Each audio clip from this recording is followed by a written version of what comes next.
صلی اللہ علی محمد صلی اللہ علیہ وسلم کا وہ علاقہ ہے کہ وہاں اب بھی پانی میں کوئی چیز زندہ نہیں رہتی، حالانکہ پانی موجود ہے لیکن کوئی چیز جاندار نہیں بچتی۔ تو اب جناب اس علاقے میں کریا ستوم تھا، اور یاد رکھیں کہ لفظ کریا عام طور پر تو ہم کہتے ہیں بستی کو، لیکن کریے کا اطلاق جو ہے کبھی کبھی شہر پر بھی ہوتا ہے، مدینے پر بھی ہوتا ہے، مصر پر بھی ہوتا ہے، جیسے مکہ ام القری۔ اسی طرح یوسف علیہ السلام کے آپ قصے میں پڑھیں گے فَاسْأَلِ الْقَرْيَةَ الَّتِي كُنَّا فِيهَا، آپ کے بیٹے کہیں گے کہ حضرت ہم جس شہر میں تھے آپ وہاں سے پوچھ لیں، ہم نے تو کوئی زیادتی نہیں کی۔ تو وہ بستی میں تو نہیں تھے، وہ تو مصر میں۔ تو یہ کریہ سدوم جو ہے، اور بعض علماء لکھتے ہیں کتب سابقہ سے کہ یہ 5 بستیوں کا ایک مجموعہ تھا جس کو سدوم کہا جاتا تھا، اور اس دور میں بھی اس کی آبادی جو ہے صحیح روایات میں 1 لاکھ سے متجاوز تھی، بعض روایات میں تو 4 لاکھ بھی آئے، لیکن بہرحال صحیح روایات کا تقاضا یہ ہے کہ وہ 1 لاکھ سے زیادہ۔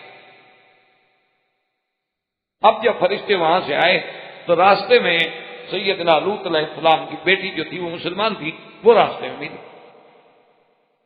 اس نے دیکھا کہ یہ آدمی ناواقف ہیں اور پھر اتنا خوبصورت ہیں اور شباب ہیں، اور ان کے چہروں پہ ایسا جمال ہے جو ہم نے کبھی نہیں دیکھا اور نہ اس علاقے میں دیکھے گئے، اور ہمارے علاقے کی قوم جو ہے اس کے تو حالات بڑے خراب ہیں، تو لہذا اس نے کہا تم کون ہو؟ انہوں نے کہا ہم تو مسافر ہیں، مہمان۔ تو انہوں نے بیٹی نے کہا کہ اچھا ایسا کریں کہ آپ یہاں ٹھہر جائیں، میں لڑکی ہوں، میں آپ کو ساتھ لے کے نہیں جا سکتی، لیکن میں ابھی جا کے اپنے والد کو بتاتی ہوں۔ تو وہ بیٹی بیچاری ڈر گئی کہ کہیں یہ آپ بیچارے آئے اور ہماری قوم جو ہے وہ بہت بری ہے۔ تو لوط علیہ السلام کی قوم جو تھی نا جی، وہ انتہائی خباثت کی آخری حدوں کو چھوئی۔ اس لیے قرآن میں آپ دیکھیں نا، کسی قوم کے بارے میں اتنی مذمت کے لفظ نہیں آئے جتنی قوم لوط کے بارے میں آئے ہیں۔ کہیں قرآن کہتا ہے ظالمین، کہیں قرآن کہتا ہے مسرفین، کہیں قرآن کہتا ہے مجرمین، کہیں قرآن کہتا ہے معتدین، یعنی کوئی ایسا لفظ نہیں جو ان کے حق میں استعمال نہیں، اتنا یعنی وہ گندی قوم۔ اور اسی لیے قرآن مجید نے کئی مقام پہ ان کے بارے میں کہا ہے کہ ساری دنیا میں سب سے پہلے، اس لیے حضرت لوط علیہ السلام نے اپنی قوم سے مخاطب ہو کے کہا تھا نا کہ انکم لتاتون الفاحشۃ ما سبقکم بہا احد من العالمین، کہ ظالمو تم جو گناہ کرتے ہو نا، تم سے پہلے آج تک عالم میں کسی نے یہ گناہ سوچا ہی نہیں۔ اور اس قوم میں سب سے بڑی بیماری جو تھی نعوذ باللہ وہ لواطت کی تھی کہ وہ مردوں کے ساتھ بدفعلی کرتے۔ اچھا، اس کے ساتھ اور بھی عجیب حرکات۔ ایک بات ان میں یہ بھی تھی کہ راستے میں بیٹھ جاتے اور جو بندہ گزرتا اس پر استہزاء کرتے، ٹھٹھا کرتے، بقول کرتے، کسی پہ کنکری پھینکتے، کسی پہ پتھر پھینکتے، کسی کو چڑھاتے، یعنی مقصد ہے چھیڑتے۔ اور اسی طرح وَتَقْطَعُونَ السَّبِيلَ، اور چور بھی تھے، حرامی بھی تھے، ڈاکہ بھی مار لیتے، راستے میں جاتے ہوئے مسافر کو لوٹ بھی لیتے۔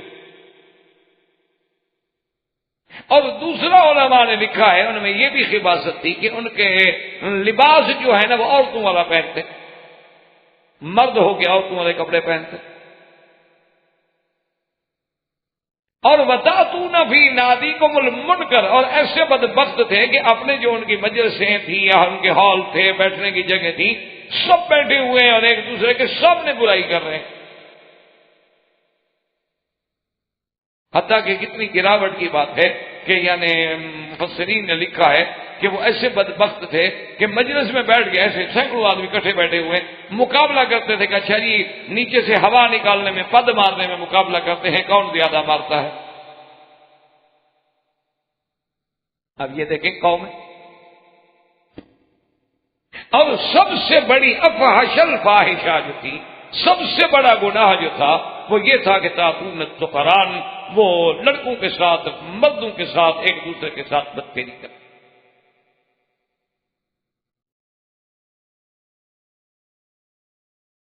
اسی لیے قرآن نے کئی مقام پہ ذکر کیا کہ حضرت نوح علیہ السلام حضرت لوط کہ انکم لتاتون الرجال شہوۃ من دون النساء، اس ظالموں تم عورتوں کو چھوڑ کر جو اللہ نے پیدا کی ہیں تمہاری بیویاں گھر میں ہیں ان کو چھوڑ کے تم لڑکوں سے بدفعلی کرتے۔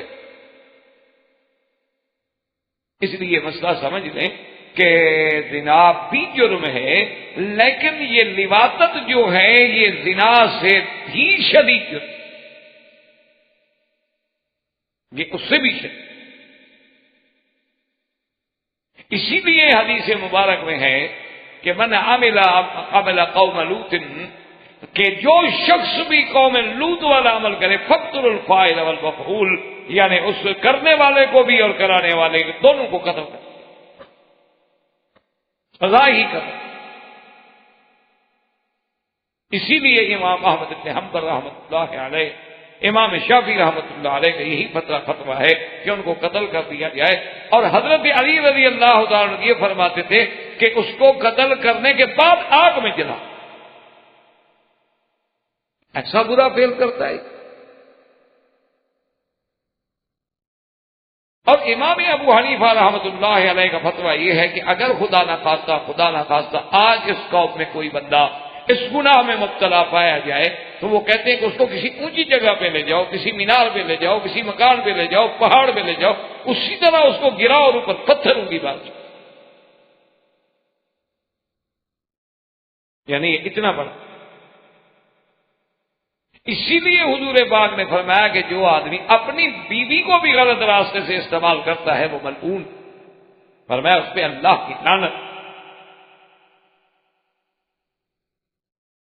تو یہ اتنا فاحشہ ہے اور اتنا کبھی ہے، لیکن خدا کی قدرت دیکھو ہماری گناہوں کی سزا، کہ جیسے حضور نے فرمایا تھا نا صدق رسول اللہ، میرے مدنی کا فرمان جو ہے وہ سچا ہے، آپ نے فرمایا تتبعن سنن من قبلکم ذراعا بذراع شبرا بشبر ولو دخلوه جحر ذب لدخلتموه او كما قال النبی صلی اللہ علیہ وسلم، فرمایا میری امت بھی ہر وہ کام کرے گی جو پہلی امتیں کرتی، فرمایا بالکل تم انہی کی طرح چلو گے جو جو گناہ انہوں نے کیے ہیں تم بھی، اور فرمایا کہ اگر وہ کسی گوہ کی بل میں گھس گئے نا تم بھی گھس جاؤ۔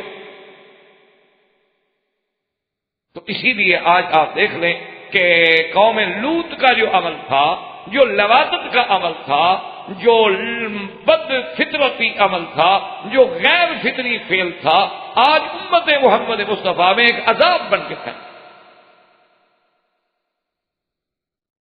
ایک عذاب ہے، نہ مدرسے محفوظ ہیں، نہ سکول محفوظ ہیں، نہ یونیورسٹیاں محفوظ ہیں، اور اب مزید اس دور کے الیکٹرانک میڈیا نے جو انسانوں کو حیوانی سیکس میں مبتلا کیا ہے، اب جناب نہ گھر محفوظ ہیں نہ بیویاں محفوظ ہیں۔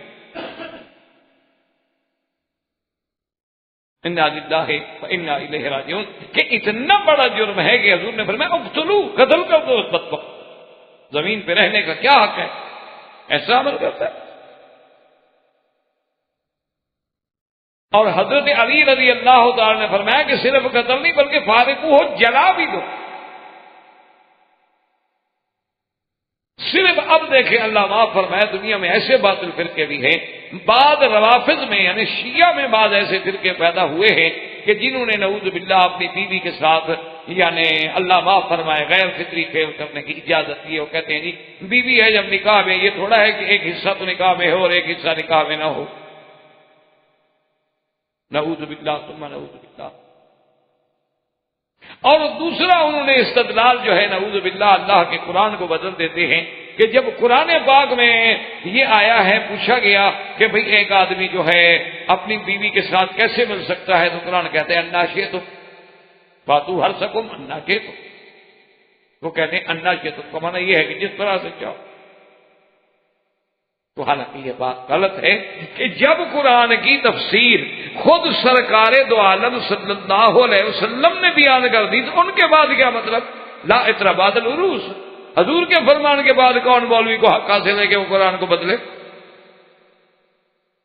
حضور پاک نے جب خود فرما دیا کہ بھئی انا شئتم کا معنی یہ ہے کہ میاں بیوی جو ہیں وہ کسی بھی حال میں بیٹھ کے، لیٹ کے، کھڑے ہو کے، کوئی کیفیت بھی اختیار کر سکتے ہیں، لیکن فی سمام واحد، لیکن فرمایا خبردار جگہ ایک ہوگی، حقسکم، جو کھیتی ہے جہاں سے بچہ پیدا ہوتا ہے۔ اور قرآن نے بھی کہا فاتو حقسکم، آؤ اپنے کھیتی والی جگہ۔ اور پھر حدیث میں یعنی وضاحتیں موجود ہیں کہ ایک مدینے کی لڑکی کی شادی جو تھی مکے والے سے ہو گئی۔ پہلے دور میں انصار مہاجرین کی شادیاں ہوتی تھی۔ اب جب شادی ہوئی تو مکے کے لوگ جو تھے وہ اپنی بیوی کو مختلف طریقوں کے ساتھ بٹھاتے تھے، تو اس نے اپنی بیوی سے خواہش کی، اس نے کہا کہ نہیں، ہم اہل مدینہ میں تو یہ رواج ہے نہیں، ہم اہل مدینہ کے لوگ جو ہیں بس وہ ٹھیک ہے، عورت ہے، لیٹ گئی، بس بات ختم ہو گئی۔ اس نے کہا تم میری بیوی ہو؟ اس نے کہا ٹھیک ہے چاہے میں تمہاری بیوی ہوں، لیکن ہمارے مدینہ منورہ میں یہ آداب کے خلاف ہے، لیکن ایسی چیز ہے تو پھر حضور صلی اللہ علیہ وسلم سے پوچھتے ہیں، اللہ راشتائی الحق، حق میں کیا شرم ہے بھائی؟ لیکن آج اگر کوئی مولوی مسئلہ بیان کرتے ہیں، لوگ کہتے ہیں دیکھو جی یہ عجیب بات ہے، کیسی مسئلے بیان کر رہے ہیں۔ وجہ کیا ہے کہ آج ہمیں حق سے تو شرم آتا ہے، لیکن ظلم اور گناہ سے شرم نہیں آتا۔ یعنی آپ یقین کریں، اللہ معاف فرمائے، آج بھی اگر آپ یعنی سفر کر رہے ہوں، اپنی بیوی ساتھ ہو، مدینہ جا رہے ہوں، تو آپ کبھی جرت کر کے بیوی سے نہیں کہیں گے کہ یار میری جذبات ہیں یا خواہش ہو رہی ہے، کبھی نہیں کہیں گے، خواہش ہو بھی آپ نہیں کہیں گے کہ یار بیوی کیا کہے گی، ایسا بیوقوف آدمی ہے، مدینے جائیں گے، چلو مکان ہے، ہوٹل ہے، کمرہ ہے، لیں گے، دیکھا جائے گا، یہ کیا راستے میں کہتے ہیں مجھے خواہش ہو رہی ہے، حالانکہ اس کی بیوی ہے، حق ہے۔ اللہ کے نبی نے اگر اپنی بیویوں کو مزدلفہ سے رات کو بھیج دیا، اور بیویاں کہتی ہیں کہ ہم نے جلدی جلدی رات میں پہنچ کے صبح عین طلوع فجر کے ساتھ کنکریاں مار کے قربانی کر کے احلال کرا لیا کہ پتہ نہیں حضور ہمیں بلا لیں تو ہم کیا کریں گے۔ حلال تو حلال ہے، اس میں کیا شرم ہے؟ لیکن خدا نہ کرے اگر کسی آدمی کو راستے میں ایسے کوئی نوجوان لڑکی مل جائے تو کوئی بھی شرم نہیں کرے گا۔ یعنی ہمیں حرام سے شرم نہیں ہے، حلال سے شرم ہے۔ دین کا مسئلہ ہم نہیں پوچھیں گے، ساری زندگی ہم غلطی کرتے رہیں گے، کبھی نہیں پوچھیں گے کہ حیض سے غسل کرنے کا طریقہ کیا ہے۔ آج آپ جا کے گھر میں تسلی کر لیں کہ ان کو آتا ہے، اور اگر نہیں آتا تو پھر غسل صحیح نہیں ہوا تو پاکی صحیح کیسے ہوئی؟ آج آپ یقین فرمائیں بغیر کسی اعتراض کے، یعنی یہ نہیں کہ آپ پہ میں اعتراض کر رہا ہوں، میرا بھی گھر ایسے ہو سکتا ہے، آپ اپنی بیوی سے پوچھیں کہ غسل کے فرائض کتنی ہیں، واجبات کتنی ہیں، سنتیں کتنی، اگر وہ آپ کو بتا دیں نا تو اگلے درس میں انشاءاللہ مٹھائی دوں گا میں آپ کو، مٹھائی میرے دل میں سب دو۔ آپ تو پڑھے لکھے ہیں، جب اگر ہمارا گھر کا یہ حال ہوگا تو آپ خود توقع کریں کہ جاہلوں کا کیا حال ہوگا۔ بھئی آپ کے حال الحمدللہ تعلیم ہے، تعلیم چاہے اردو کی ہو انگریزی، وہ علم تو علم ہے نا، آپ کوئی بھی کتاب لے کے الحمدللہ پڑھ سکتے ہیں، بیوی کو سمجھا، لیکن آپ بلا مجھے آپ پر اعتبار ہے، آپ جھوٹ نہیں بولیں گے، آپ ان سے پوچھ لیں کہ غسل کے فرائض کتنی ہیں، واجبات کتنی ہیں، سنتیں کتنی، چلو مستحبات میں نہیں جائیں، مستحبات لمبے ہوتے ہیں وہ نہیں یاد رکھ سکیں گے، تو صرف یہ تین چیزیں، فرائض کتنی ہیں، واجبات کتنی ہیں، اور سنتیں کتنی ہیں۔ اگر ان کو آتی ہوں نا جی آپ لکھ لیجیے گا، اور جن جن کو صحیح جواب آئے گا ان کو مٹھائی میں دوں گا، میری بیٹی ہیں، میری بہنیں، میرا بھی حق ہے۔ اور اگر نہ آئے تو ذرا ٹھنڈے دل سے سوچ لیجیے گا کہ اگر پاکی نہ ہو تو نماز ہو گئی، اور اگر پاکی نہ ہو تو ان کی عبادت ہوگی۔ یہ معمولی مسئلہ نہیں ہے، یہ اہمیت والے مسائل، تو اس لیے ہمیشہ یاد رکھیں کہ اللہ تبارک و تعالیٰ کے دین میں ایسی چیزوں کا کوئی شرم نہیں۔ تو یہ سب سے بڑا گناہ ہے لباست، چاہے آدمی مرد سے کرے یا عورت سے کرے، یا مرد اپنی بیوی سے یا کسی عورت سے کرے، یہ افحشل فاحشہ ہے، اور اس فاحشہ کی بنیاد رکھنے والے کون ہیں؟ قوم لوط۔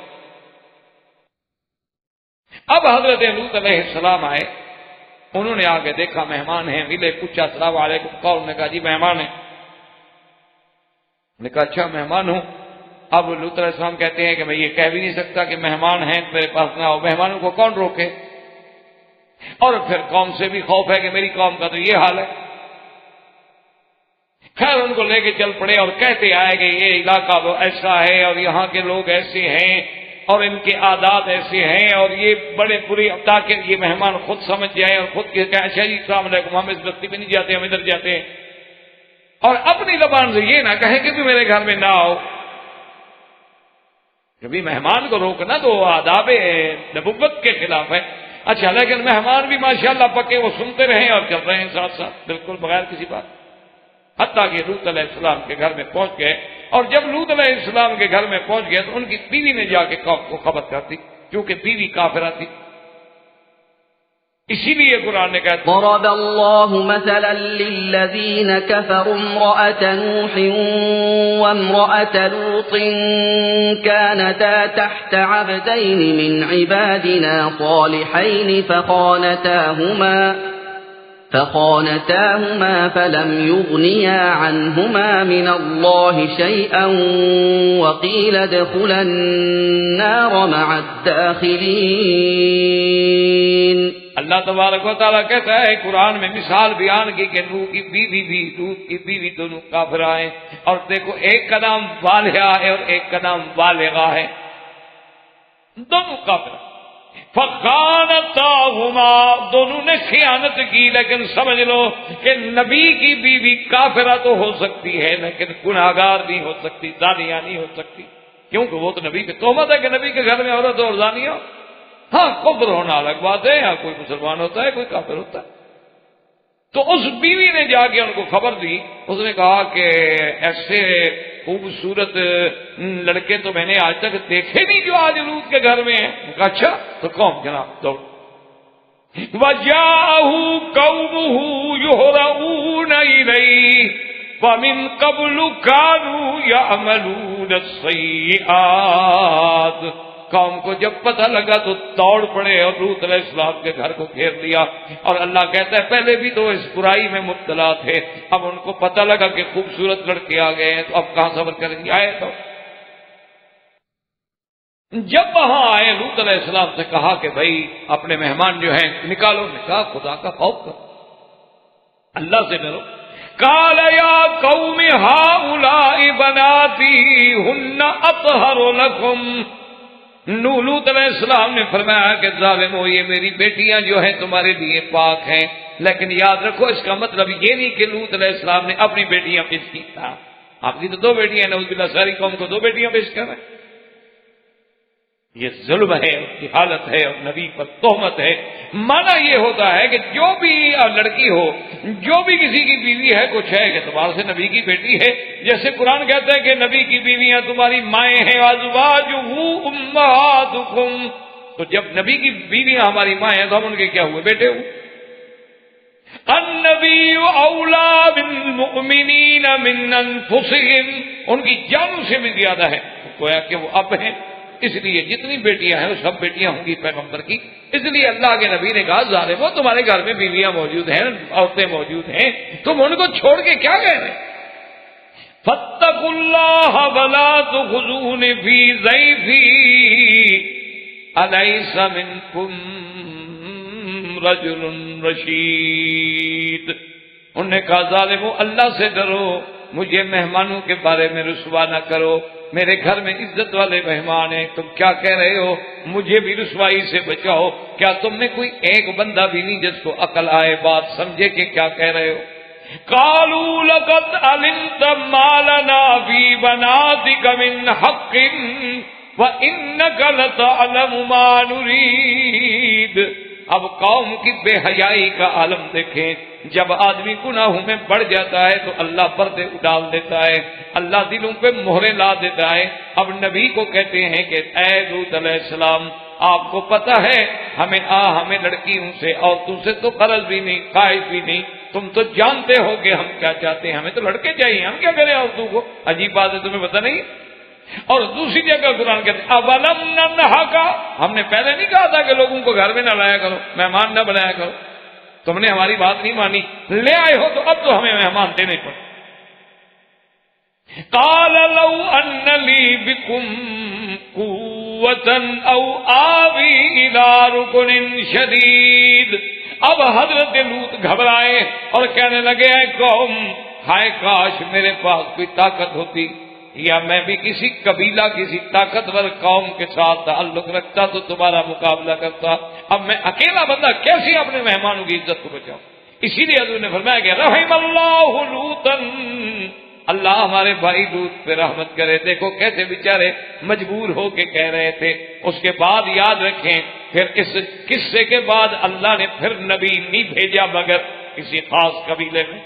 اس کے بعد پھر جتنے نبی آئے تو کسی قوم میں آئے کہ چلو کوئی دشمنی کرنے والا ہو تو کوئی ساتھ کھڑے ہونے والا بھی تو ہوگا۔ اب جب لوط علیہ السلام گھبرا گئے، یعنی مقصد یہ تھا کہ اللہ تو اپنی سنت پوری کر رہے تھے کہ عذاب اس وقت تک نہیں کریں گے جب تک کہ حجت پوری نہ ہو جائے کہ فرشتوں کے سامنے، اللہ کے نبی کے سامنے قوم نے آ کے اپنے گناہوں کا صرف یہ نہیں کہ اقرار کیا بلکہ بے حیائی کی انتہا کر دی کہ نبی سے کہتے ہیں لڑکے ہمارے ضبط کرو برائی کے لیے، اور کھل کے کہتے ہیں آپ کو پتا ہے ہم نے کیا کرنا۔ اب حضرت لوط علیہ السلام جب گھبرائے اور پریشان ہوئے تو اللہ نے حکم دیا فرشتوں کو کہ قالوا یا لوط انا رسل ربک لن یصلوا الیک، انہوں نے کہا لوط علیہ السلام کیوں گھبراتے ہو، ہم تو فرشتے ہیں، ہمیں اللہ نے بھیجا ہے، ہم بندے نہیں ہیں، آپ بالکل نہ گھبرائیں، ہمارا تو خیر یہ کیا بگاڑیں گے، تمہاری طرف بھی نہیں آ سکتے، ان کو تو یہ طاقت نہیں ہے کہ تمہیں ہاتھ لگا کے دیکھو، آپ کو صرف اللہ کی طرف سے یہ حکم ہے کہ رات کے آخری حصے میں آپ اپنے بچوں کو لے کے اس بستی سے نکل جائیں، چھوڑ دیں، اور یہ بھی حکم ہے کہ جب نکل جائیں تو پھر مڑ کے نہیں دیکھنا پیچھے، پھر ان پہ رحم نہیں کھانا، پھر ان کی طرف نظر نہیں ڈالنی، بس آپ جائیں۔ اور لکھا ہے روایات میں فخرج جبریل علیہ السلام فطمس علی اعینہم، حضرت جبریل علیہ السلام باہر آئے اور اپنا ہاتھ مارا ان کی آنکھوں پہ، سب کی آنکھیں اندھی ہو گئی، اب جناب اندھے ہو کے دیواریں پکڑ کے دھکے کھا کھا کے بھاگ رہے ہیں، لیکن کہتے پھر بھی یہ ہیں ہاں لوط علیہ السلام آج تو تم نے جادو کر دیا، ہم کل آئیں گے چھوڑیں گے نہیں، دیواریں پکڑ پکڑ کے جا رہے ہیں لیکن بے حیائی کی انتہا ہو۔ اور اس کے بعد فرشتوں نے کہا فَأَسْرِ بِأَهْلِكَ بِقِطْعٍ مِّنَ اللَّيْلِ وَلَا يَلْتَفِتْ مِنكُمْ أَحَدٌ إِلَّا امْرَأَتَكَ إِنَّهُ مُصِيبُهَا مَا أَصَابَهُمْ إِنَّ مَوْعِدَهُمُ الصُّبْحُ أَلَيْسَ الصُّبْحُ بِقَرِيبٍ، فرشتوں نے کہا آپ مڑ کے نہ دیکھنا، لیکن آپ کی بیوی جو ہے وہ نہیں بچ سکے گی اللہ کے عذاب سے، کیونکہ وہ خیانت کر کے ان کے ساتھ مل چکی ہے، اور ان کی بربادی کا وقت جو ہے وہ صبح کا وقت ہے۔ اور علماء نے لکھا ہے مفسرین نے کہ جب صبح کا وقت ہوا اللہ نے حکم دیا فرشتے کو جبریل علیہ السلام کو، اور آپ نے اپنے پروں کو داخل کیا تو قوم الارض، ان بستیوں کے بالکل نیچے جو جڑیں تھیں وہاں سے اپنے پروں پہ اٹھایا حضرت جبریل علیہ السلام نے، اور حدیث مبارک میں آتا ہے اتنے آسمان کے قریب ہو گئے کہ ان الملائکۃ سمعوا نباح کلابہم، کہ حتیٰ کہ فرشتوں نے بھی ان کے کتوں کی بھونکنے کی آوازیں اور ان کے مرغوں کی آوازیں سنی، اور بعض روایت میں ہے کہ انہم سمعوا تسبیح الملائکہ، انہوں نے بھی ملائکہ کی تسبیح کی آوازیں سنی۔ جب اتنے اونچے چلے گا اللہ نے حکم دیا کہ الٹ دو، اب اتنی دور سے فرماتی ہیں فلما جاء امرنا جعلنا عالیہا سافلہا، کہ جب اللہ کا حکم آ گیا، وقت مقرر آ گیا، پھر اٹھا کے اوندا گرایا گیا، وَأَمْطَرْنَا عَلَيْهَا حِجَارَةً مِّن سِجِّيلٍ مَّنضُودٍ، اور اللہ نے حکم دیا کہ پتھروں کی بارش کرو ان پر، اور لگاتار پتھر برسو، مُصَوَّمَةً عِندَ رَبِّكَ، اور ہر پتھر پہ نشانی ہے، ہر پتھر پہ نام لکھا ہوا ہے کہ یہ فلاں پہ لگنا ہے، فلاں پہ پہنچنا ہے، وَمَا هِيَ مِنَ الظَّالِمِينَ بِبَعِيدٍ۔ اور دوسری جگہ قرآن کہتا ہے وَأَمْطَرْنَا عَلَيْهِمْ مَطَرًا فَسَاءَ مَطَرُ الْمُنذَرِينَ۔ اللہ پاک نے فرمایا کہ پھر ہم نے حکم دیا کہ ان پہ پتھروں کی برسات کر دو، اللہ پاک فرماتے ہیں میرا محبوب دیکھو کہ پھر ان پہ کیسی ہلاکت کے پتھر برسے۔ اور تیسری جگہ قرآن کہتا ہے فذوقوا عذابی، اللہ نے حکم دیا چکھو اب میرا عذاب۔ اب اللہ نے مختلف صورتوں میں ان کا ذکر کیا ہے، تو نتیجہ یہ نکلا کہ پوری کی پوری قوم لوط جو تھی وہ برباد تباہ کر دی گئی، ایک بندہ بھی ان سے باقی نہیں۔ اچھا اسی طرح دیکھیں خدا کی قدرت، اللہ کے قرآن کی حکمتیں. قرآن کہتے ہیں کہ اللہ نے ان کو عذاب کیسا دیا کہ جعلنا عالیہا سافلہا، اس کو کہتے ہیں عذاب من جنس العمل، کہ جیسے وہ لڑکوں کو الٹا کرتے تھے وہی عذاب اللہ نے دیا کہ اوپر لے جا کے گردن کے بل گرا کے الٹا کر کے مارا، کہ جیسے تم نے گناہوں میں حرکت کی ہے اسی طرح ہم تمہیں عذاب. اسی لیے ہے کہ جیسے کوئی گناہ کرتا ہے تو پھر اسی قسم کا عذاب دیا جاتا ہے. جیسے حدیثوں میں آتا ہے کہ کوئی عالم اگر آدمی حق نہ کہے تو پھر ان کو سب سے پہلے لگام جہنم میں دی جائے گی، کیونکہ اس نے اپنی زبان کو حق کے لیے استعمال نہیں کیا. اسی لیے یعنی جیسا جیسا کہ اس نے عمل کیا ہے اسی طرح کی سزائیں دی جا رہی ہیں، کیونکہ ان کے گناہ کا طریقہ یہ تھا، ان کے بربادی کا اعمال کا طریقہ یہ تھا، تو اللہ نے ان پر عذاب بھی ایسا کیا. اور وہ عذاب جو ہے دوسری جگہ قرآن کہتے ہیں کہ ان فی ذالک لآیہ، ایسے واقعات میں نشانیاں ہیں، عبرتیں ہیں، موعظتیں ہیں کہ جب تم وہاں سے گزرو تو نصیحت پکڑو کہ یہ وہ جگہ ہے جہاں عذاب آیا تھا، اور یہ واقعات دیکھو کہ ان پہ کیوں عذاب آیا. اگر آج وہی کام ہم کریں گے وہی عذاب ہم پہ بھی آ جائیں گے، اور اگر ہم ان کاموں سے بچیں گے تو ہم بھی اللہ تبارک و تعالیٰ کے عذابوں سے محفوظ ہو جائیں گے. وآخر دعوانا الحمدللہ رب العالمین. برادران اسلام، واجب الاحترام دوستو، بزرگوں، بھائیوں، عزیز نوجوان، قصص الانبیاء علیہم الصلاۃ والسلام کے دروس کے سلسلے میں ہم نے سابقہ درس میں سیدنا لوط علیہ السلام اور ان کی قوم کے بارے میں پڑھا تھا کہ قوم نے کس قدر فسق، فجور اور پیغمبر کے سامنے گستاخی، حدود سے گزر جانا، ایک غیر فطری فعل میں مبتلا ہو کر پورے عالم میں فساد کا ذریعہ بننا، اور اس کے بعد پھر اللہ تبارک و تعالیٰ کا عذاب اور اللہ کی پکڑ، کہ اللہ نے ان کو عذاب بھی ایسا دیا جس کی کوئی مثال،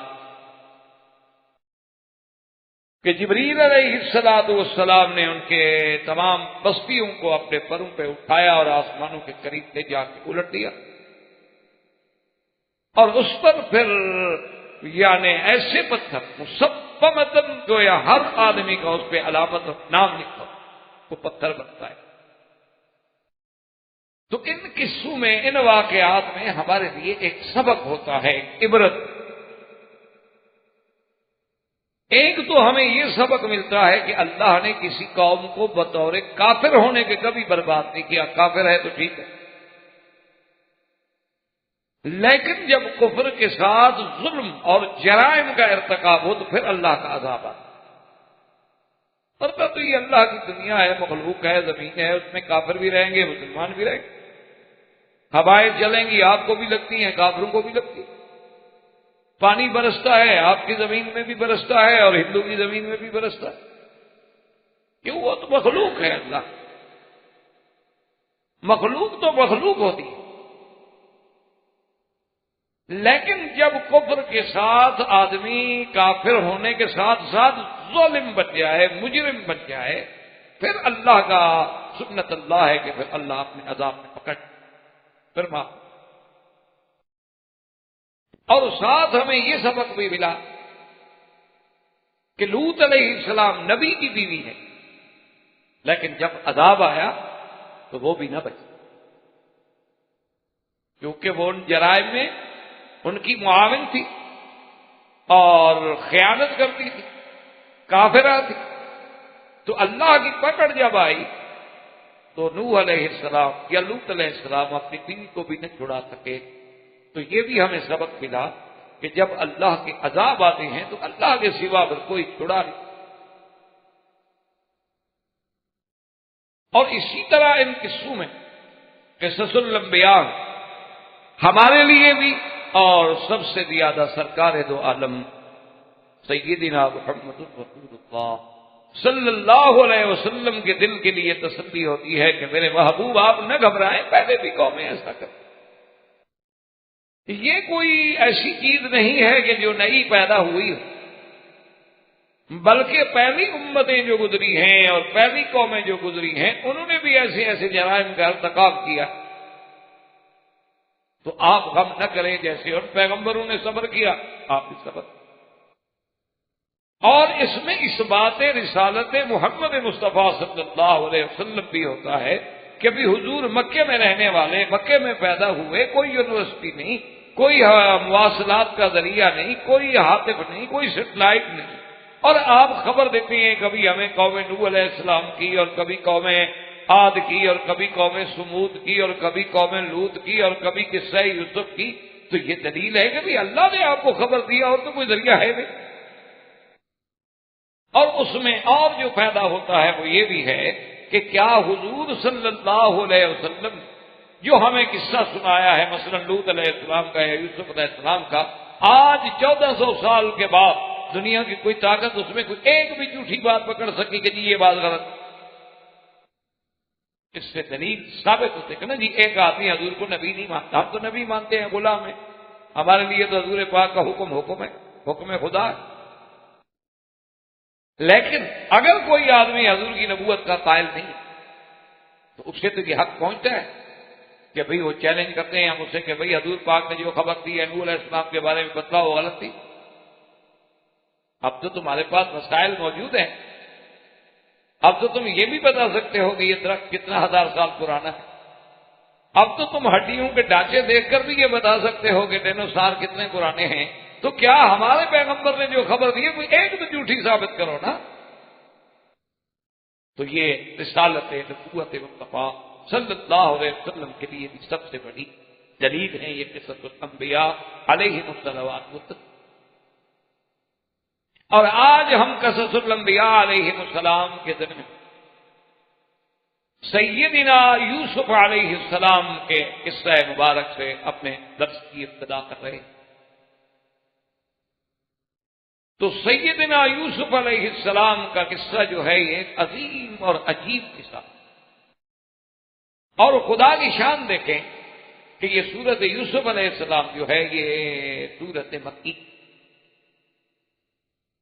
اس لیے آپ حضرات جب قرآن پڑھتے ہیں دیکھتے ہیں نا سورتوں پہ لکھا ہوتا ہے سورت مکیہ اور مدنیہ، تو اس کا ایک راجع قول آپ یاد رکھ لیں کہ جتنی سورتیں، جتنی آیتیں، جتنی رکوع میرے محبوب پہ ہجرت سے پہلے اترے ہیں وہ سب مکی، چاہے وہ کہیں اترے کسی جگہ. اور جتنی آیا اور جتنی قرآن کی صورتیں میرے آقا پہ محبوب دو عالم صلی اللہ علیہ وسلم پہ ہجرت کے بعد وہ سب مدنی، چاہے وہ کہیں اتری. ہم دیکھیں نا حضور حج پڑھنے کے لیے تشریف لائے تو قرآن عرفات میں بھی نازل ہوا، مینا میں بھی آیات اتری. جب حضور صلی اللہ علیہ وسلم عمرے کے لیے تشریف لا رہے تھے حدیبیہ میں بھی اتری، راستے میں جاتے ہوئے بھی اتری. لیکن وہ سب مدنی کہلاتی ہیں چونکہ وہ ہجرت کے بعد ہیں، اور حضور کی ہجرت کے بعد کی زندگی ہی مدنی زندگی. تو اس لیے یاد رکھیں کہ یہ سورت یوسف علیہ السلام جو ہے یہ سورت مکی.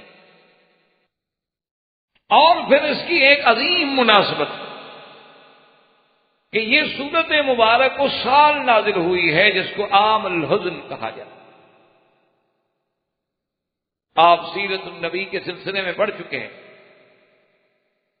کہ سرکار دو جہاں صلی اللہ علیہ وسلم کے زمانے میں ایک سال ایسا بھی گزرا ہے کہ جس کو عام الحزن کہا ہے. اس کی وجہ یہ کہ سرکار دو جہاں صلی اللہ علیہ وسلم کے سب سے بڑے محسن چچا جو تھے ابی طالب، سب سے بڑے معاون، سب سے بڑے حضور صلی اللہ علیہ وسلم کی یہ خدمت کرنے والے اور آپ کے ساتھ ہر مسئلے میں شریک ہونے والے چچا. اس لیے حضور صلی اللہ علیہ وسلم فرماتے تھے کہ قریش کو مجھے ایذا پہنچانے کی اس وقت تک جرأت نہیں ہوئی جب تک کہ ابی طالب زندہ تھا. ابی طالب کی موت کے بعد پھر قریش نے مجھے کھل کے تکلیفیں. تو یہ ابی طالب وہ ہیں جو حضور کے لیے شیب ابی طالب ہیں. آپ کے لیے آپ جب بیکارڈ ہوا تو کوئی حضور کے ساتھ. اور یہ وہ ابی طالب ہیں کہ یعنی جن کی محبت اور پیار کا یہ عالم تھا کہ سرکار دو جہاں صلی اللہ علیہ وسلم کے بغیر کھانا نہیں کھاتا۔ اب ابی طالب جب فوت ہو گئے اور پھر فوت بھی ایسے حال میں ہوئے کہ اسلام نہ لا سکے، کلمہ نہ پڑھ سکے، جو حضور کے لیے سب سے بڑا غم، جو سب سے بڑا حضور کے لیے ہم تھا۔ دیکھو نا جی، اصولی سی بات ہوتی ہے کہ وہ ایک حدیث مبارک میں آتا ہے کہ ایک عورت آئی، اس نے آگے سرکار دو جہاں صلی اللہ علیہ وسلم سے جہاد کے بعد پوچھا کہ یا رسول اللہ، میرا ایک نوجوان ایک ہی بیٹا تھا اور وہ اسی جہاد میں شہید ہو گیا،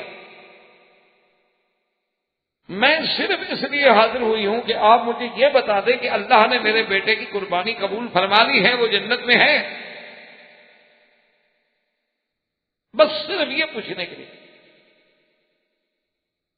حضور پاک صلی اللہ علیہ وسلم نے فرمایا کہ اللہ کی بندی، ان للہ جنان، اللہ کے ہاں تو کئی جنتیں ہیں، وَإِنَّهُ لَفِي الْفِرْدَوْسِ الْأَعْلَىٰ، تیرا بیٹا تو سب سے اعلیٰ جنت۔ نے کہا حضور بس مجھے اتنی کہا کہ اگر قربانی ہماری قبول ہوگی، میرا بیٹا شہید ہو گیا، اللہ راضی ہو گیا، وہ جنت میں پہنچ گیا، خلاص، پھر غم کی کیا بات؟ پھر غم کی کیا بات؟ موت تو آنی ہے، موت سے کس کو مفر؟ اور اگر اللہ عزت کی موت دے، شہادت کی موت دے، اللہ جنتی والی موت دے، پھر کیا چاہیے آپ؟ اسی لیے حضرت بلال رضی اللہ تعالیٰ عنہ کہ جب موت کی گھڑی آئی تو ایک ساتھی نے کہا کہ بھئی آپ تو بڑے خوش نظر آ رہے ہیں، حالانکہ یہ آپ کا تو بڑا آخر وقت ہے۔ اور میں قدن نلقت احبا، ہم کیوں اداس ہوں؟ کل ہم اپنے دوستوں کے پاس، اپنے محبوب کے پاس جا رہے ہیں، خوش ہونے کا وقت ہے بڑا رونے کا وقت۔ اسی لیے سیدنا عثمان رضی اللہ تعالی عنہ جب آپ کا محاصرہ کیا گیا اور بالکل وقت قریب آ گیا، حالانکہ آپ یعنی سمجھتے ہیں کہ حضرت عثمان خلیفہ وقت ہیں، اور حضرت عثمان رضی اللہ تعالی عنہ کے زمانے میں اسلام کہاں پہنچ گیا؟ اسپین تک، قسطنطنیہ تک، ساری دنیا اسلام کے زیر نگین آ گئی۔ تو مدینہ منورہ میں 500-600 باغیوں کو کنٹرول کرنا حضرت عثمان کے لیے کون سی بڑی بات تھی؟ یعنی اگر آپ یقین فرمائیں، آج بھی تاریخ اٹھا کے دیکھ لیں کہ ان کا زیادہ سے زیادہ عدد جو ہے وہ 600 سے نہیں بڑھتا، اور 600 کے 600 سارے مدینے میں بھی موجود نہیں تھے۔ یعنی اگر حضرت عثمان حکم دیتے بحیثیت خلیفہ، مسلمانوں نے مدینہ منورہ کو اور مدینہ منورہ کی اپنی فوج کو، یہ باہر تھی جو اندر تھی، ان کی تو بوٹی بھی نہ ملتی، ان کا تو کوئی بال بھی نہ ملتا۔ لیکن حضرت عثمان رضی اللہ تعالی عنہ نے جب صحابہ نے کہا، حضرت علی نے پیغام بھیجا، تو انہوں نے کہا کہ کیا بات؟ مجھے تو حضور نے خبر دی تھی کہ میں نے شہید ہونا ہے، اور میں نے خواب میں دیکھا ہے حضور فرماتے ہیں عثمان ہم تمہارا انتظار کر رہے ہیں، تو لڑنے کی کیا ضرورت ہے، مقابلے کی کیا ضرورت ہے؟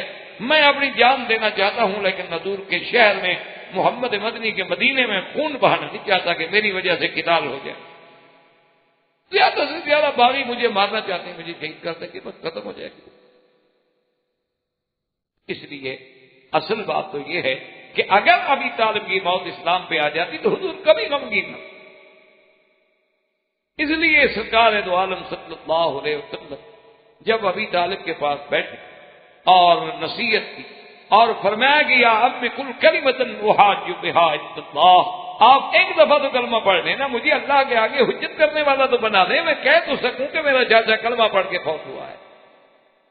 انہوں نے کہا کہ یا ابن عمی یا محمد صلی اللہ علیہ وسلم، میرے بھتیجے میں چاہتا ہوں کہ روائنک تمہاری آنکھوں کو ٹھنڈا کر دوں، لیکن یہ قریش، یہ سرداران نے قوم ساری زندگی یہ تانا دیتے رہیں گے کہ ابھی طالب برتے وقت ڈر گیا تھا اس لیے مسلمان ہو گیا، میں آر نہیں برداشت کر سکتا، میں تانا برداشت نہیں کر سکتا، اگر آگے نار لکھی ہے تو پھر اللہ کی بات۔ اس لیے حضور اٹھے اور حضور پہ حد غمگین تھے، جس پہ اللہ نے قرآن نازل فرمایا کہ انک لا تہدی من احببت ولکن اللہ یہدی من یشاء۔ محمد مدنی صلی اللہ علیہ وسلم، ہدایت ہمارے ہاتھ میں ہے، یہ تو نہیں کہ جس کو آپ چاہیں ہدایت دے دیں، یہ تو اللہ کی مرضی ہے جس کو چاہیں۔ تو اس لیے جب ابھی طالب فوت ہوئے تو یہ عامل حزن بن گیا حضور صلی اللہ علیہ وسلم کے لیے سب سے بڑا پہاڑ۔ اچھا، اور خدا کی شان دیکھیں کہ 3 دن کے بعد بھی خدیجہ فوت، یعنی ابی طالب کی موت کے فوراً بعد 3 دن نہیں گزرے کہ سیدہ خدیجہ کبریٰ رضی اللہ تعالیٰ عنہا وفات پا گئی. اور سیدہ خدیجہ کی وفات جو ہے وہ اتنا عظیم بات ہے کہ وہ تو محسنہ اسلام ہے. سیدہ خدیجہ کبریٰ رضی اللہ تعالیٰ عنہ محسنہ محمد مصطفیٰ ہے. اسی لیے ایک دفعہ جب بی بی عائشہ نے تھوڑا اپنے محبت میں آ کے ذرا سخت لفظ بھی حضور کے سامنے عرض کر دیے کہ یا رسول اللہ، آپ ہر وقت خدیجہ کی بات یاد فرماتے رہتے ہیں، ہاکذا قالت خدیجہ وہاکذا عملت خدیجہ وہاکذا فعلت خدیجہ، خدیجہ خدیجہ. یا رسول اللہ کہ کیا ایک بوڑھی عورت تھی اور 2 شادیاں پہلے اس کی ہو چکی تھی اور 40 سال کی عمر تھی جب آپ سے شادی ہوئی اور پھر وہ فوت بھی ہو گئی، اب آپ ہر وقت اسے یاد فرماتے رہتے ہیں. تو یہ ہمارے لیے تو بڑی بات ہے نا، ایک سکن کے لیے تو بڑا مسئلہ ہے نا کہ اس کے سامنے بیٹھ کے اس کا محبوب جو ہے دوسری بیوی کو یاد کرے. حضور پاک کا چہرہ مبارک سرخ ہو گیا. فرمایا عائشہ تمہیں پتہ ہے کیا کہہ رہی ہو؟ کیا کہہ رہی ہو؟ تم سب کی کیا حیثیت؟ تم سب نے تو میرا ساتھ اس وقت دیا ہے جب اسلام کو اللہ نے عزت دے دی اور غلبہ دے دیا، اور خدیجہ نے تو میرا ساتھ اس وقت دیا ہے جب اللہ کے سوا محمد مصطفیٰ کا کوئی نہیں تھا. کیا کرتے ہو؟ خدیجہ کا مقابلہ کر سکتے ہو؟ سیدہ خدیجہ کبریٰ نے تو میرا ساتھ اس وقت دیا، مالی طور پہ، جانی طور پہ ہر قربانی دی ہے کہ جب اللہ کے نبی کے ساتھ کوئی بھی نہیں مکے میں، تو خدیجہ کا کیا مقابلہ؟ اسی لیے سرکار دو جہاں نے فرمایا کہ قابل من الرجال کثیرون، فرمایا کہ مردوں میں تو اللہ نے بڑے لوگ بھیجے نا، بڑے کامل بھیجے، نبی بھیجے، رسول بھیجے، پیغمبر بھیجے، اولیاء اللہ آئے. اور ولم یکمل من النساء الا 4، لیکن عورتوں میں تو صرف 4 عورتیں ہیں جن کو یہ کہا جا سکتا ہے کہ وہ بھی کامل تھی، ورنہ مردوں میں تو لاکھوں. اور وہ عورتیں کون تھی؟ فرمایا آسیہ زوجۃ فرعون، مریم ام عیسیٰ علیہ السلام، سیدہ خدیجہ کبریٰ و سیدہ فاطمہ الزہراء رضوان اللہ علیہن اجمعین. حضور نے فرمایا لاکھوں رجال پیدا ہوئے، لیکن عورتوں میں اگر کوئی کمال کو پہنچا ہے تو یہ 4 عورتیں ہیں، اور ان میں بھی سیدہ خدیجہ کبریٰ. اسی لیے علماء نے لکھا ہے کہ اگر دیکھا جائے تو عورتوں میں سمجھ والی عورتیں بہت ہی کم گزری. انہوں نے فرمایا کہ ایک تو ان میں سیدہ خدیجہ کہ جس نے 25 سال کی عمر میں ہیں ابھی حضرت صلی اللہ علیہ وسلم، ابھی تو نبوت نہیں ملی، نبوت تو 40 سال میں ملی. 25 سال کی عمر میں حضور کو دیکھا اور دل میں بات سمجھ لی، بٹھا لی کہ آپ کی کوئی شان ہے. 25 سال کی عمر ہے، ابھی آپ کو نبوت نہیں ملی، اعلان نبوت نہیں ہوا، اور حضور کا عین عنفوان شباب ہے. اور دیکھیں عورت ہو کے کتنی سمجھداری سے کام لیا، کتنی پلاننگ کی. آدمی بھیجا کہ حضور سارے مکے والے تجارت کرتے ہیں، آپ تجارت کیوں نہیں؟ تجارت کرنا تو بڑی اچھی بات، بزنس کرنا تو اچھی بات. اور ایسے بھی روایات میں آتا ہے کہ اللہ نے تقریباً یوں سمجھے کہ 10 حصے جو ہیں برکت کے وہ تو تجارت میں رکھے. تو حضور نے فرمایا کہ بات تو ٹھیک ہے، میرا بھی دل چاہتا ہے، لیکن میں کیسے تجارت کروں؟ میرے پاس تو پیسہ نہیں، پیسے کے بغیر کیسے تجارت؟ تو سیدہ خدیجہ نے پیغام بھیجا کہ لا تحزن، حضور آپ غم نہ کریں، میں پیسے دیتی ہوں، میرے پیسے سے سامان لے جائیں. اور جیسے قریش لے جاتے ہیں کہ مکے سے لے گئے اور پھر وہاں سے یا شام سے لے آئے اور مکے میں آ کے بھیجی. اچھا حضور تیار ہو گئے. اب خدیجہ کبریٰ نے کیا کیا کہ اپنا ایک تجربہ کار جو پرانا غلام تھا، چونکہ سیدہ خدیجہ تو خاندانی عورت تھی نا، قریش سے تھی اور بڑے خاندان کی عورت تھی، تو اپنے غلام کو بھی ساتھ کر دیا کہ تم بھی ساتھ جاؤ اور ساتھ رہ کے واپسی پر مجھے تم نے ایک ایک بات کی رپورٹ دینی ہے محمد عربی صلی اللہ علیہ وسلم کے بارے میں. آپ کا اٹھنا، بیٹھنا، سونا، بات کرنا، آپ کا اخلاق، آپ کی سیرت آدمی تو سفر میں کھلتا ہے نا، سفر میں پتہ چلتا ہے نا آدمی کا آدمی کیا ہے. گھر بیٹھے ہوئے تو ہر آدمی اچھا آدمی کون کسی کے ساتھ لڑتا ہے. اور جناب بہرحال جب وہ واپس آیا اس نے ساری رپورٹ سنی، اور رپورٹ سننے کے بعد جو ہے ایک عورت کو بلایا اور کہا کہ میری کسی طرح شادی کرا دو حضور کے ساتھ. رشتے کرنے والی خواتین ہوتی ہے تو خاتون کو بلائے، ساری پلانیں خود کر رہے ہیں. اچھا اس خاتون نے آگے حضور صلی اللہ علیہ وسلم سے عرض کیا کہ یا محمد صلی اللہ علیہ وسلم، آپ جوان ہیں، شباب ہیں، اور اب تو آپ تجارت بھی کر رہے ہیں، ماشاءاللہ پیسے بھی ہیں، آپ شادی کیوں نہیں کرتے؟ آپ نے فرمایا تمہیں پتہ ہے کہ میرے والد فوت ہو گئے، والدہ فوت ہو گئی، میرے دادا عبد المطلب فوت ہو گئے، میرے محسن چچا جو تھے ابی طالب وہ بوڑھے ہو گئے، تو اب میں کیسے؟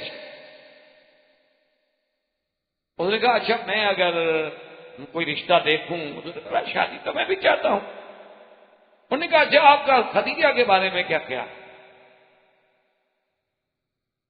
فرمایا خدیجہ کے بارے میں کیا کہتی ہو؟ کل کی بات کرو، وہ ایک امیر خاندان کی عورت ہے، میرے ساتھ کیا شادی کرے گی؟ میرے پاس نہ پیسہ ہے، نہ گھر ہے، نہ دولت ہے، نہ جائیداد ہے.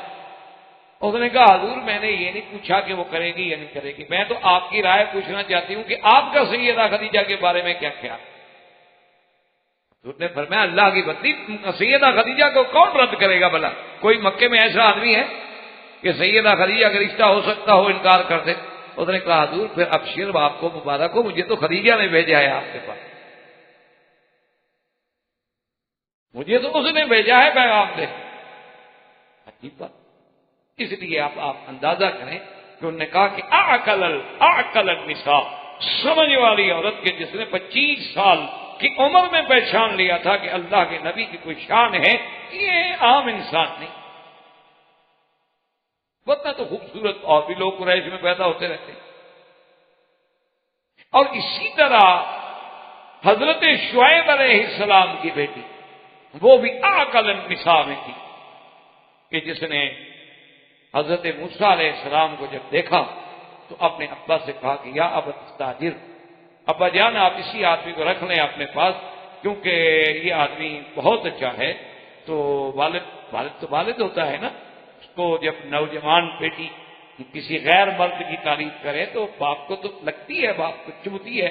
نے کہا کہ آپ کو کیسے پتا ہے کہ میں اچھا آدمی ہے؟ انہوں نے کہا کہ ابا جان ایک تو بات یہ ہے کہ جس کنویں پہ وہ پتھر کا ڈھکنا ہے نا، وہ 10 آدمی بھی زور لگائیں 20 بھی لگائیں تو نہیں ہٹا سکتے، اس اللہ کے بندے نے ہاتھ سے پکڑ کے ہٹا دیا. ایک تو کبھی ہے، اور دوسرا جب میں اس کو بلانے کے لیے گئی تو ان نے مجھے ہدایت کی کہ تم میرے پیچھے چلو، آگے نہ چلو. حالانکہ وہ تو مسافر ہیں، وہ تو راستہ جانتے نہیں. لیکن موسیٰ علیہ السلام نے کہا کہ دیکھو ایسا کرو کہ آپ انتخاب تو میرے پیچھے ہو جاؤ اور مجھے بتا بھی جاؤ کہ سیدھا چلو، دائیں چلو، بائیں چلو، کیونکہ آگے نہ چلو. تو میں سمجھ گئی کہ یہ نہیں چاہتے کہ عورت آگے ہو، ہوا سے ممکن ہے بال کھل جائیں، کوئی بدن کا حصہ کھل جائے اور ان کی نظر پڑ جائے. تو اتنا امین اور دیانت دار بندہ کیسے مل سکتا ہے ہمیں؟ عقل تھا کہ وہ سمجھدار ترین عورتوں میں شمار ہوئی کہ اس نے بھی موسیٰ علیہ السلام کو پہچان لیا کہ یہ عام بندہ نہیں، یہ کوئی خاصا. اس لیے علماء نے لکھا ہے کہ یہ عام الحزن تھا کہ سیدہ خدیجہ الکبریٰ رضی اللہ تعالی عنہا اور یہ اولاد النبی المصطفیٰ، تمام اولاد جو ہے حضور صلی اللہ علیہ وسلم کی، سب کی ماں جو ہے سیدہ خدیجہ الا ابراہیم. حضور کی جتنے بیٹے ہیں، آپ کی 4 بیٹیاں ہیں، سب بھی خدیجہ ان کی ماں. الا ابراہیم وہ بھی بیماری قبطیہ سے ہیں اور مدینہ منورہ میں پیدا ہوئے اور وہ بھی وفات فرما گئے. تو یہ کتنا بڑا شرف ہے کہ ایک تو زوجہ محمد مصطفیٰ اور ایک اولاد النبی المصطفیٰ، اور تیسری یہ ہے کہ محسنہ اسلام وہ بھی فوت ہو گئی. اب آپ خود سوچ سکتے ہیں کہ حضور کے لیے کتنا بڑا غم ہوگا کہ ابی طالب فوت ہو، سیدہ خدیجہ الکبریٰ رضی اللہ تعالی عنہا فوت ہو گئی. تو اسی لیے اس کو کہا جاتا ہے عام الحزن، کہ یہ عام جو غم کا سال تھا. بھئی اس میں تو پے در پے ہمیں بس غم ہی سامنے آئے. تو خدا کی شان ہے کہ اللہ نے سورۃ یوسف نازل کی. اسی لیے روایات مبارک میں یہ آتا ہے کہ جو بندہ کسی غم میں مبتلا ہو اللہ نہ کرے، تو اگر وہ سورت یوسف تلاوت کرے نا، اس کے پڑھنے سے انسان کا غم جو ہے ہلکا ہو جائے. یعنی کتنا آدمی غمگین ہو، پریشان ہو، محزون، انہوں نے کہا حزن کا علاج ہی تلاوت یوسف. جب سورت یوسف علیہ السلام تلاوت کرے تو حزن اور غم جو ہے خود بخود. اور اسی طرح سورت یوسف علیہ السلام جو ہے یاد رکھیں، اس میں ایک عجیب تشابہ ہے میرے محبوب، کہ حضرت یوسف علیہ السلام کو ستانے والے بھی کون تھے؟ آپ کے بھائی. اور میرے محبوب محمد عربی صلی اللہ علیہ وسلم کو ستانے والے کون تھے؟ آپ نے حضور صلی اللہ علیہ وسلم کے دشمن کون تھے؟ ابی جہل، ابی لہب، عتبہ، عتیبہ، شیبہ، ربیہ، ولید بن المغیرہ، سب اپنے.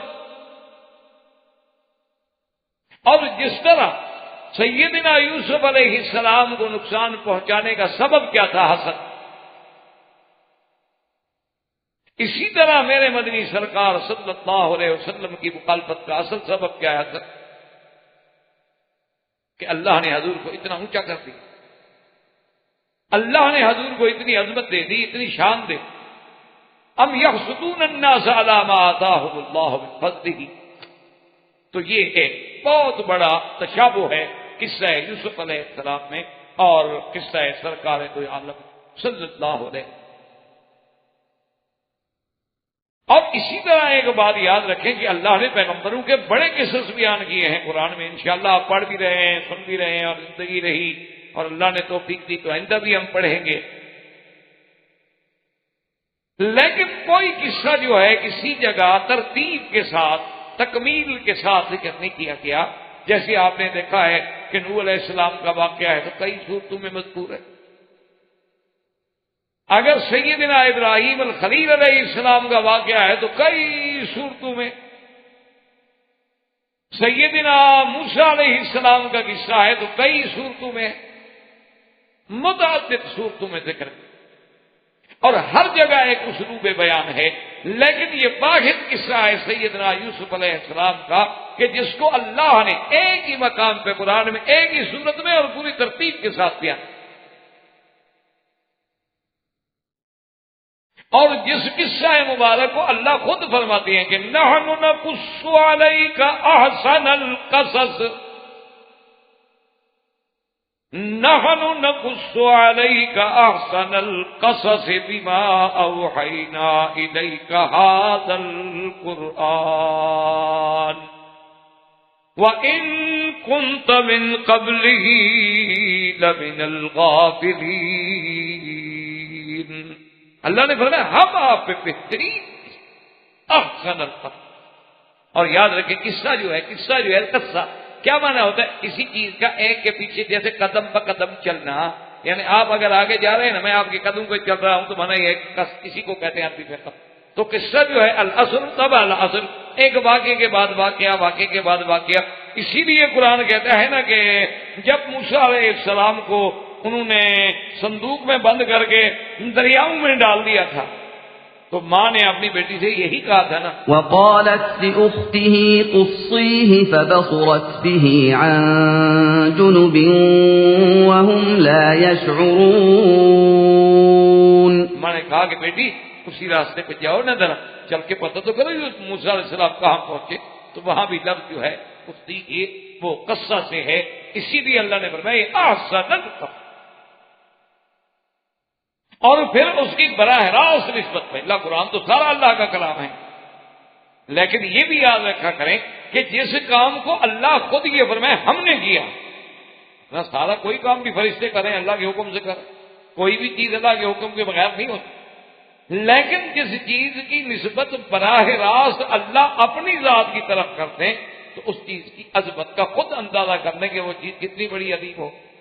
کہ اللہ تبارک و تعالیٰ جیسے حضور کے بارے میں فرمایا کہ انا اعطیناک الکوثر، ہم نے انا نحن نزلنا الذکر، ہم نے قرآن انا انزلناہ فی لیلۃ القدر، ہم نے اتارا ہے. یہ عظمت ہے قرآن، ورنہ لانے والے تو جبریل ہے. اترنے والے تو جبریل ہیں، آگے پڑھنے والے تو جبریل ہیں، لیکن حضور اللہ پاک اپنی ذات کی طرف نسبت فرماتے ہیں، تو اس لیے یہاں بھی اللہ پاک نے فرمایا کہ نحن نقص علیک احسن، اس کی عظمت کا اور اس کی رفعت شان کا آپ یہ اندازہ۔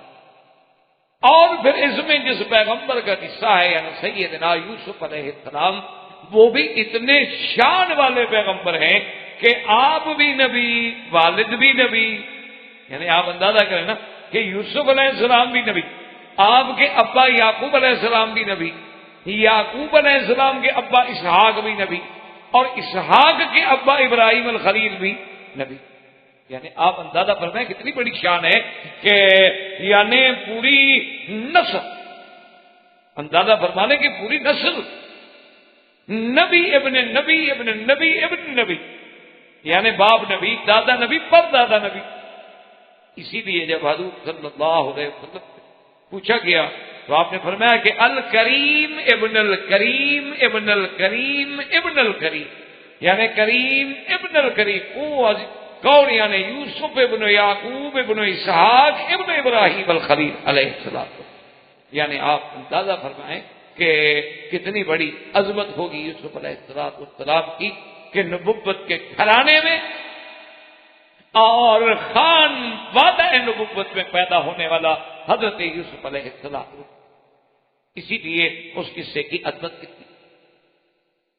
اور اسی کے ساتھ آپ یہ بھی دیکھیں کہ قرآن پاک نے حضرت یوسف علیہ السلام کے بارے میں یعنی غلام علیم کا لفظ بھی آئے گا، آپ کے بارے میں غلام حلیم کا لفظ بھی آئے گا، آپ کے بارے میں آتیناہ حکمن و علما کی شان بھی آئی، اور آپ کے بارے میں علمناہ یعنی تعویل الاحادیث کا علم بھی آیا۔ تو یہ ساری صفت جو ہے صرف یوسف علیہ السلام۔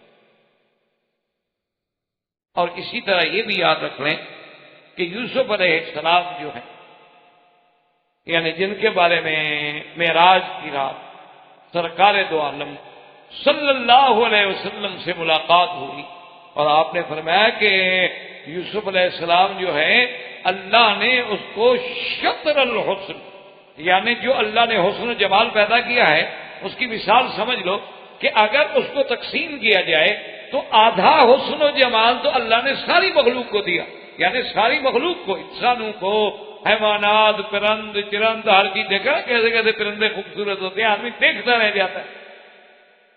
اللہ نے آدھا حسن تو ساری کائنات میں تقسیم کر دیا، اور آدھا جو ہے وہ سارا جو ہے وہ سارے کا سارا یوسف علیہ السلام کو عطا فرما دیا۔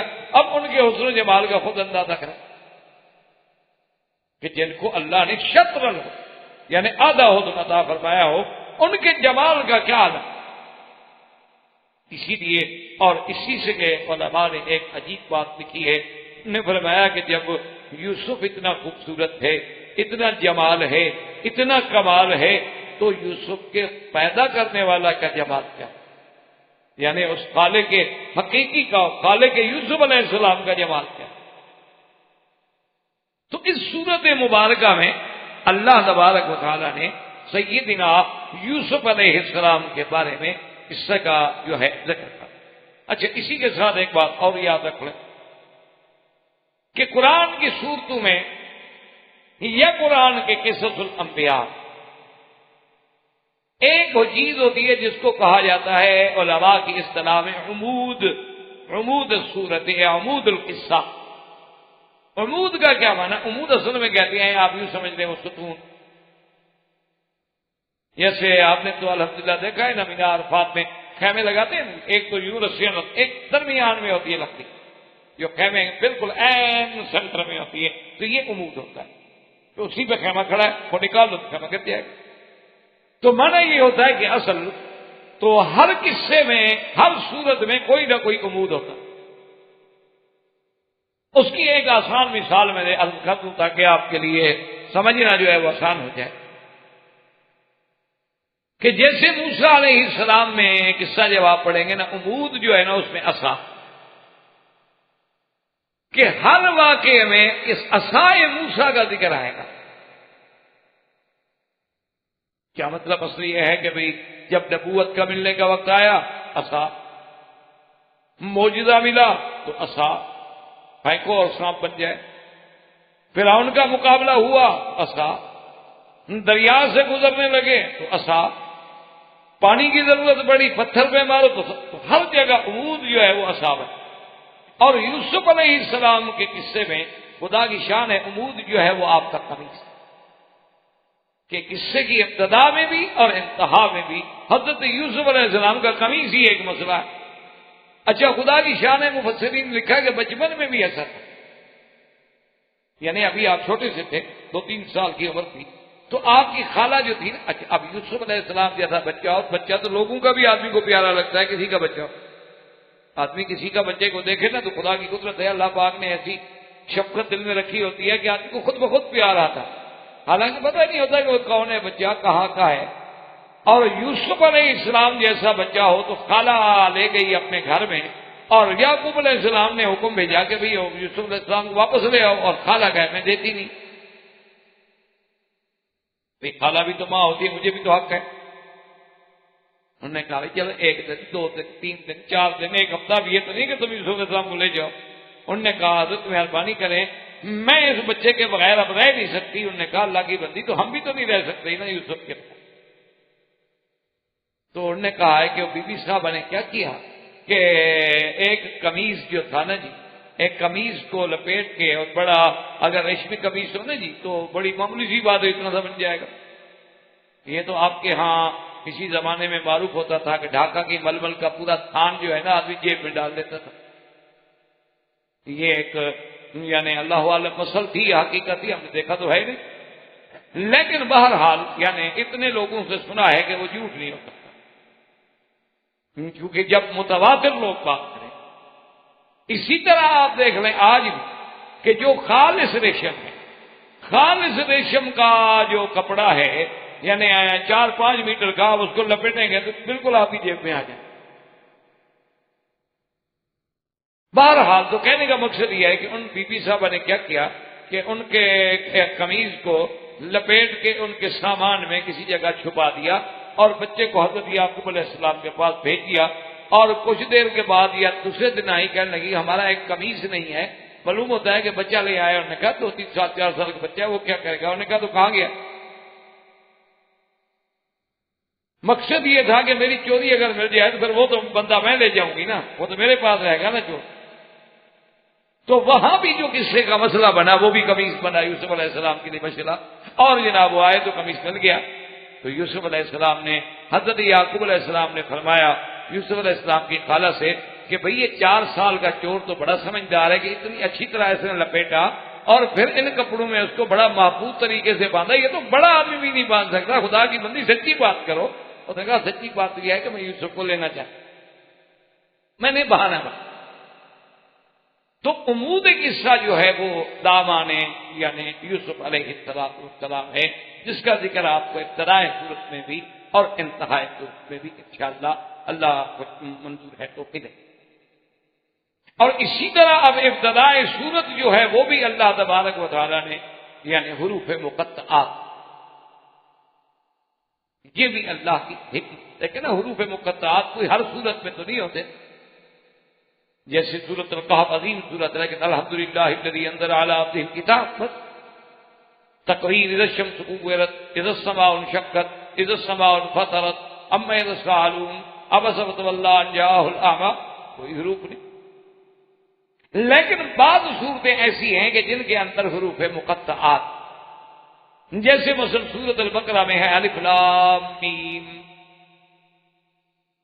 اسی طرح جیسے حامیم یا حامیم عین سین کاف، تو حروف مقطعات بھی تو ایک عجیب چیز ہے نا، ایک ایسا راز ہے جو آج تک نہیں کھل سکا۔ تو قصہ یوسف کی مناسبت سے اللہ کی شان ہے کہ اس سورت کی ابتدا جو ہے وہ بھی حروف مقطعات سے ہے کہ الف لام را، یہاں بھی 3 حروف کا ذکر ہے، الف لام اور را کا۔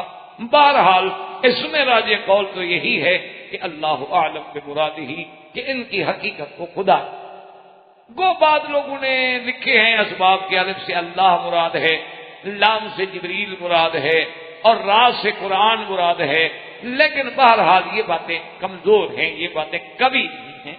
سیدھی بات یہی ہے کہ بھی ایسے حروف ہیں کہ جن کے معانی اللہ تبارک و تعالیٰ ہی جانتے ہیں، اور اسی میں اللہ کی حکمت ہے کہ اللہ نے اپنے نبی کے لیے ہر چیز تو کھول دی، تو کچھ تو ایسا رہے کہ حضور کا بھی ایمان بالغیب ہو، ایسی چیزیں بھی رکھ دی جائیں جو حضور صلی اللہ علیہ وسلم کو بھی علم نہ دیا جائے۔ اس لیے فرمایا الف لام را تلک آیات الکتاب المبین انا انزلناہ قرآنا عربیا لعلکم تعقلون۔ اللہ نے فرمایا کہ یہ آیات ہیں ایسی کتاب کی جو کتاب واضح ہے، بین ہے، جس میں کوئی خفا نہیں، جس میں کوئی اغلاق نہیں۔ انا انزلناہ قرآنا عربیا لعلکم تعقلون، ہم نے اتارا قرآن کو عربی زبان میں تاکہ تم سمجھ سکو۔ اللہ چاہتے تو سریانی میں اتار دیتے، عبرانی میں اتار دیتے، کسی بھی زبان میں اتار دیتے، لیکن بلد بھی عربی، نبی بھی عربی، قوم بھی عربی، قریش بھی عربی، اللہ نے قرآن بھی عربی میں اتارا تاکہ اس کو سمجھنے کے اندر آسانی ہو جائے۔ اور اسی میں فرماتے ہیں کہ نحن نقص علیک احسن القصص، یہ خطاب ہے محمد مصطفیٰ صلی اللہ علیہ وسلم کو کہ ہم آپ پر ایک ایسا قصہ جو بہترین قصوں میں سے ہے، بما اوحینا الیک ھذا القرآن وَإِن كُنتَ مِن قَبْلِهِ لَمِنَ الْغَافِلِينَ، قرآن کے آنے سے پہلے آپ اس قصے سے غفلت میں تھے، آپ کے علم میں نہیں تھا، آپ کو پتا نہیں تھا کہ یوسف علیہ السلام کا کیا واقعہ ہے، کیوں جب تک قرآن نہیں آیا حضرت کو کیا پتا، یہ تو ہزاروں سال پہلے کی بات۔ اسی لیے جیسے قرآن کہتا ہے کہ وَمَا كُنتَ تَدْرِي مَا الْكِتَابُ وَلَا الْإِيمَانُ وَلَٰكِن جَعَلْنَاهُ نُورًا، اللہ نے فرمایا میرا محبوب جب تک ہم نے قرآن نہیں اتارا، جب تک ہم نے وحی نہیں اتاری آپ کو تو ایمان کی تفصیلات و جزیات اور قرآن کے حقائق کا بھی پتہ نہیں، اس لیے فرمایا وَإِن كُنتَ مِن قَبْلِهِ لَمِنَ الْغَافِلِينَ۔ میرے مدنی صلی اللہ علیہ وسلم اس قرآن کے اترنے سے پہلے، اس سورت کے اترنے سے پہلے، قصہ یوسف کے بیان کرنے سے پہلے آپ غفلت والوں میں تھے، آپ کو پتہ نہیں تھا۔ اور یہ عظیم قصہ جو ہے فرمایا اذ قال یوسف لأبیہ یا ابت انی رأیت احد عشر کوکبا والشمس والقمر رأیتهم لی ساجدین۔ اللہ پاک نے قرآن میں فرمایا کہ اس قصے کی ابتدا یوں ہوتی ہے کہ حضرت یوسف علیہ السلام اپنے ابا کی خدمت میں آ کے کہتی ہیں کہ ابا جان یاد رکھیں، رأیت، رؤیت جو ہے وہ بصری بھی ہوتی ہے، اور رؤیت جو ہے وہ علمی بھی ہوتی ہے، رؤیت جو ہے وہ قلبی بھی ہوتی ہے، اور رؤیا جو ہے بے معنی خواب بھی ہوتا ہے۔ یہاں وہی خواب کی بات مراد ہے کہ انی رأیت احد عشر کوکبا والشمس والقمر رأیتهم لی ساجدین، کہ ابا یعقوب علیہ السلام میں نے خواب دیکھا ہے، اور وہ خواب بھی میرا عجیب ہے، میں نے دیکھا ہے کہ ستارے جو ہیں 11 ستارے، سورج، چاند، سب مجھے سجدہ کر رہے ہیں، سب میرے آگے جھک رہے ہیں۔ عجیب خواب دیکھا یوسف نے۔ اچھا خدا کی شان دیکھیں، یوسف علیہ السلام کے بھائی بھی 11، اللہ کی شان دیکھیں کہ یوسف علیہ السلام کے بھائی جو ہیں وہ 11 بھائی تھے، لیکن یاد رکھیں کہ جو شقیق بھائی تھے یعنی ایک ماں سے وہ صرف ایک تھے، بنیامین۔ یہ تو حضرت یوسف علیہ السلام کے شقیق ہیں، یعنی والدہ ایک، باقی جتنے بھائی تھے ان کے اسماء اللہ نے قرآن میں ذکر نہیں فرمائے۔ بہرحال 11 بھائی تھے، وہ دوسری ماؤں سے تھے، اور یوسف علیہ السلام نے بھی خواب یہ دیکھا کہ آسمان کے تارے ہیں اور ان کا عدد بھی 11 ہے، اور اس کے ساتھ سورج بھی اور چاند بھی، اور میرے آگے جھک رہے ہیں سجدہ۔ خدا کی قدرت ہے۔ اب دیکھیں، یاد رکھیں کہ اللہ نے ستاروں کے بارے میں بھی قرآن پاک میں بڑے مقامات پہ ذکر، اللہ تبارک و تعالیٰ نے ستاروں کی قسم بھی کھائی، جیسے فرمایا والنجم اذا ہوا، مجھے قسم ہے اس تارے کی جب غروب ہوتا ہے، نجم تارا قسم کھائی۔ اسی طرح اللہ نے قرآن میں فلا اقسم بالخنس الجوار الکنس، اللہ نے فرمایا مجھے قسم ہے ان ستاروں کی۔ علماء نے لکھا اس سے مراد وہ کواکب خمسہ ہیں جن کو کہا جاتا ہے سیارات متحیرہ، کہ وہ 5 ستارے جو ایسے بھی جاتے ہیں اور پھر الٹا بھی۔ الکنس الجوار الکنس، واپس لوٹانے والے، اللہ نے ان کی بھی قسم۔ اسی طرح ستاروں کے بارے میں اللہ نے قرآن پاک میں یہ بھی فرما دیا وَلَقَدْ زَيَّنَّا السَّمَاءَ الدُّنْيَا بِمَصَابِيحَ، کہ ہم نے آسمان کو زینت پر، ہم نے دیکھو کیسے آسمانوں پہ دیے جلا دیے۔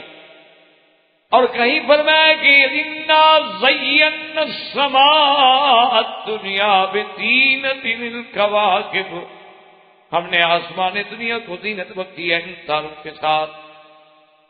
اور پھر اللہ نے کہیں ان کی باقاعدہ سیر کا بھی ذکر فرمایا اور بروج کا بھی ذکر فرمایا، وَالسَّمَاءِ ذَاتِ الْبُرُوجِ، جس میں ابراج ہیں۔ اور اللہ نے ان کے چلنے کا بھی ذکر فرمایا کہ کُلٌّ فِی فَلَکٍ یَسْبَحُونَ، یہ سب اپنے مدار فلک میں تیرتے ہیں۔ تو اس لیے ہمیشہ اور ابراہیم علیہ السلام کے قصے میں آپ پڑھ چکے ہیں تاروں پر بحث۔ تو یہ اللہ کی حکمت ہے، لیکن ایک مسئلہ یاد رکھنا کہ اللہ نے فرما دیا ہے کہ تارے جو ہے نا بس ان کے 3 کام ہیں، ان کے چوتھے مسئلے میں پڑھو گے تو پھر کوئی فائدہ نہیں۔ آج دیکھیں نا دنیا سٹار وار میں لگی ہوئی ہے، تو کیا فائدہ ہوا؟ آپ پڑھے لکھے لوگ ہیں، ہم تو دقیانوسی لوگ ہیں نا بھی، آج یہ چاند میں پہنچ رہے ہیں، پتہ نہیں مشتری پہ جا رہے ہیں، تارک پہ جا رہے ہیں، جہاں مرضی آ جائیں۔ اچھا اس پہ جتنا پیسہ خرچ کیا ہے اگر وہ پوری دنیا کے غریبوں میں تقسیم کر دیتے، ایک بھی بھیک مانگنے والا نہ ہو، یعنی آپ ٹھنڈے لوگ، ہم تو اقتصادیات نہیں جانتے، ہم تو ملا مولوی لوگ ہیں نا۔ لیکن آپ مجھے یہ بتائیں کہ یہ انا پرستی جو ہے کہ ہم خلاؤں میں اسٹیشن بنا رہے ہیں، ہم فضاؤں میں کنٹرول کر رہے ہیں، ہم جناب ستاروں میں پہنچ گئے، یہ پہنچ جاؤ، لاکھ دفعہ پہنچ گئے، جتنا اونچا آدمی گرے گا اتنی ہی چوٹ لگے گی نا، پہنچو جہاں پہنچنا ہے۔ تو تمہاری ہلاکت وقت بھی تو قریب ہے نا، فصل پکے گا تو کٹے گا نا میرا بھائی، جب تک فصل کٹے نہیں، آپ نے گندم کبھی کاٹی ہے؟ اب ان کی فصل پکنے پہ آ گئی ہے، آپ فکر نہ کریں۔ تو بہرحال یعنی آپ اس وقت تک جو یہ دنیا بلائین ملیارات ڈالر جو ہے خرچ کر چکی ہے چاند پہ پہنچنے پہ، اگر یہ پوری دنیا کے غریبوں کی بہبود پہ خرچ کر دیے جاتے، پوری دنیا میں کوئی بندہ بھوکھا نہ مرتا۔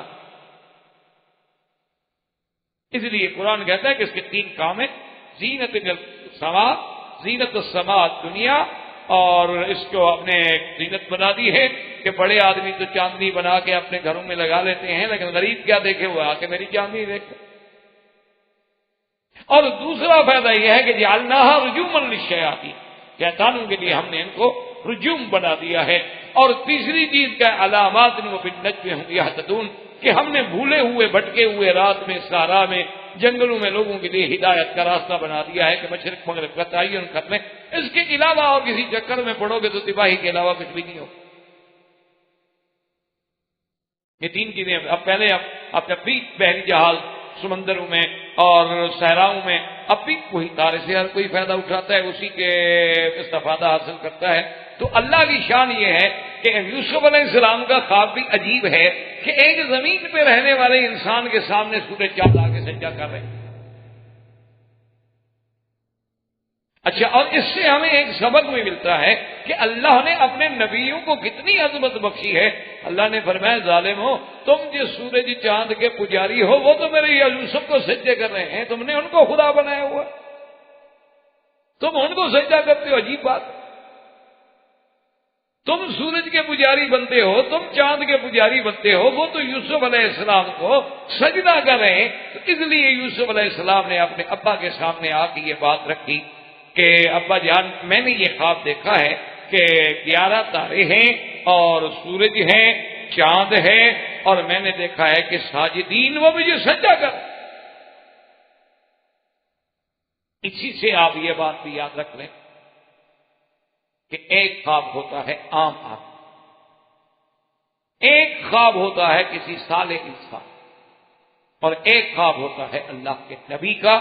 یاد رکھیں کہ ہر خواب غلط ہو سکتا ہے لیکن اللہ کے نبی کا خواب کبھی نہیں. اللہ کے نبی کا خواب جو ہے بلکہ اس کا حکم منزلت یہ ہوتی ہے گویا کہ وہ وحی ہے، گویا اللہ کا حکم ہے، یعنی وہ خواب نہیں. کیا مانا کسی کا خواب جو ہے وہ حکم نہیں ہوتا. مثلا آج آپ کو خواب دکھایا جائے مثلا کہ آپ اپنے بچے کو ذبح کریں تو یہ تھوڑا ہے کہ آپ ذبح کرتے،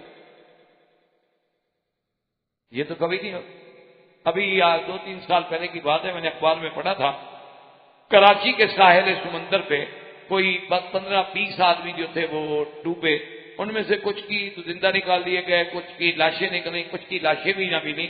تو بہرحال وہ جب ان کو زندہ نکالا گیا تو انہوں نے کہا کہ اچھے خاصے آدمی ہو، تمہیں کیا ہو گیا بھائی آگے تم نے سمندر؟ انہوں نے کہا جی ہم نے خواب دیکھا تھا، حضرت علی نے ہمیں بلایا تھا، ہم ان کے پاس جا رہے تھے. تو انہوں نے سمجھا کہ ہمارا خواب جو ہے وہ بھی اتنا پکا ہے کہ آگے حضرت علی آ جائیں گے اور سمندر سے میں لے جائیں گے. ہم نے آگے چھلانگ لگا دی، حضرت علی وقت پہ پہنچے نہیں. تو انہوں نے کہا بدبختو وہ تو کربلا بھی نہیں پہنچے، تمہارے پاس کب پہنچے؟ کربلا پہنچتے تو حضرت حسین شہید نہ ہوتے، وہ تو وہاں بھی نہیں پہنچے. تو بہرحال میرے کہنے کا مقصد یہ تھا کہ غیر نبی کا خواب کبھی سچا ہو گیا، کبھی غلط ہو گیا، کبھی اسی طرح ہو گیا، کبھی الٹ ہو گیا. یعنی خواب کبھی ایسا بھی ہوتا ہے کہ آپ دیکھتے ہیں کہ ایک آدمی کو موت آ رہی، اللہ اس کی زندگی بڑھا دیتے، بالکل الٹ ہو جاتا جیسے ابراہیم. لیکن جو نبی کا خواب ہے وہ وہاں.